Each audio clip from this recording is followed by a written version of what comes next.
Welcome to today's webinar presented by supercoder.com.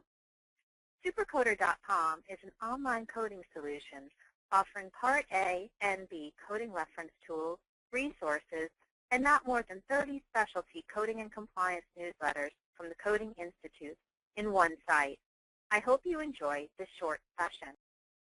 So, as I said, this is really a very important topic, and we're going to spend this next hour looking at the OIG reports and recommendations on hospice care in the nursing facility.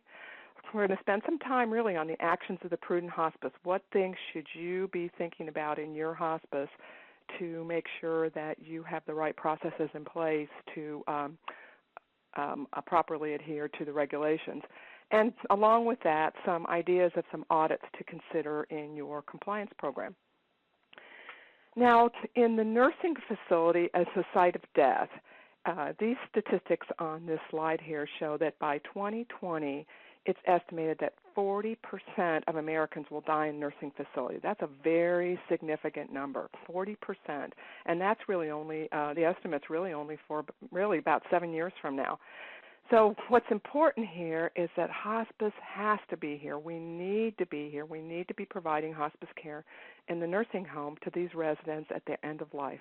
40% of Americans are going to die in nursing facilities. And those of you in hospice, many of you on the call, I imagine, have patients already and maybe a fair amount of your patient population in the nursing facility.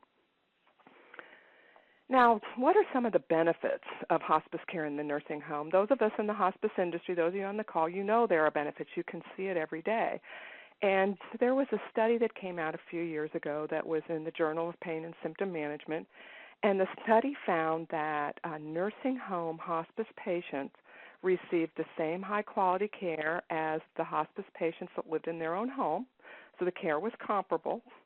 The study also compared to nursing facility residents that were not enrolled in hospice, and the study found that the nursing home hospice patients were more likely than the non-nursing home hospice patients, were more likely to be assessed for pain, makes sense, twice as likely to receive daily treatment for pain, which also makes sense with our skills in hospice, and more likely to receive pain management in accordance with clinical guidelines. That all makes sense, and this study validated and gave us some statistics of what good work we do.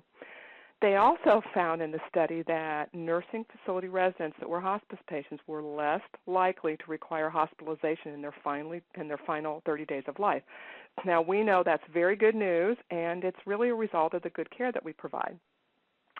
Also, this study showed that the provision of hospice care in the nursing facility also had a positive effect on the non-hospice residents, suggesting really that there are some indirect benefits when hospice is in a nursing home for non-hospice nursing home patients.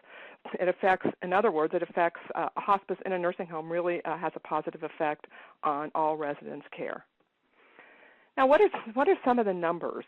Well, the numbers here are that Medicare spending for hospice care in the nursing facility grew by 69%, almost 70%, between 2005 and 2009.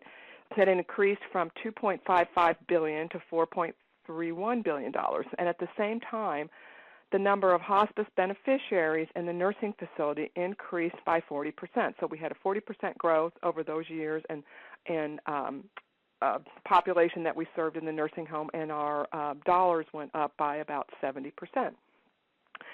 Now, these numbers, as they've grown, of course, have gotten more attention, of course, by the government because they're spending more money. So these have drawn a little more attention. Now, when we look at the concerns, what are the concerns? Well, the good news, we can say the good news is, as I just said, was that residents in the nursing facility are getting more hospice care at the end of life. That's good news. Yay for us. Yay for end-of-life care. But the bad news out of that is that with that increase, Supercoder is the fastest growing online reference tool with more than 25,000 subscribers. Call 866-228-9252 to get a free product demo or sign up at supercoder.com for a 7-day free trial.